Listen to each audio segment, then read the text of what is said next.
Hi, I'm Margarita, and I'd like to show you one of the projects from my newest book, Finish Almost Any Quilt with Quilt As You Go. Come on, let me show you. These are my 9-patch star blocks. Now, I call them that because this is a basic 9-patch right here. And then you've got the half-square triangles here in the corners, giving it that star effect.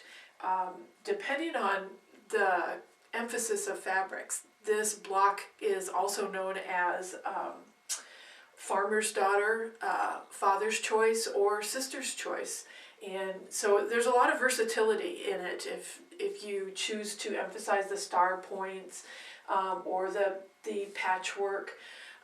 It just depends. So lots of names for basically one cutting design, which is 3-inch squares. These are 3-inch finish, so it'd be 3.5 cut squares, lots of white, and solid white squares all over the place, solid fabrics everywhere, and then half-square triangles to give the star effect in the corners.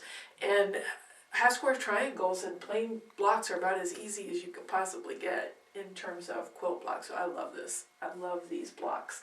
These are supposed to finish up 15 inches square, and I've got 12 of them. You might not be able to see them all on the screen, but there's 12. So if they were just sewn all together, it'd be, 45 inches by 60, so not really a big quilt. But because the blocks are so big, they lend themselves to a really wide border in between them. Not like I have them on the design wall here. I kind of crammed them in so that you could see more of them. I'm going to actually add 2.5-inch strips on all sides, so they're gonna really get a lot bigger. Do the layering for the quilting, of course, and then trim them down a little bit, and so you'll see how that progression goes. But I chose the 2.5 inches because these blocks are so big. They lend themselves to a nice wide border.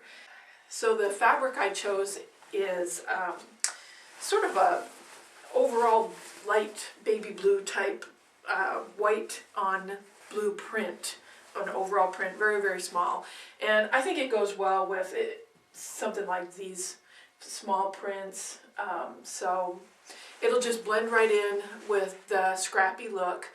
And I'm going to add 2.5 wide strips on each block on the opposite sides of every single one. Once I've added them on here and here, these will need to be 20-inch long. 2.5 wide, but 20 inches long on these sides. So I'm going to go cut my border fabrics and start sewing just on the two sides. Then press, and I'll come back and show you what those look like. I'll be back in just a minute. Here's the first set of border strips sewn onto the blocks. And this will give you a little bit better idea of the layout.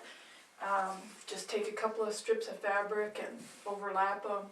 You can see that this is starting to separate out nicely, but not too much. And I've allowed a little overlap here because some is going to be trimmed off of each block. Now I'm ready to measure from here to here and add my next set of 2.5-inch strips to each block. Okay, I've got my border fabrics all around the edges of every square, and here's an example of 4. And you can see they're not joined or anything like that, but roughly this is going to be about how big the border is going to be between them. And that's a nice balance, I feel, for my tastes anyway, for these big blocks. Now, they came out measuring anywhere from 19 to 19.25 inches. I'm going to go cut my backing and some batting squares, about 20 inches square. And I've picked out this great fabric that I've had for a long, long time. It's saucers, like decorative plates, and here's the complimentary fabric teacups to go with it. So I'm going to cut my squares out and maybe put a little extra starch in the backing fabric, because I like my fabrics starched till they can stand up and march. And then I'll come back and show you how I've got them layered and pinned and ready for quilting. This is going so fast. I'm just loving it.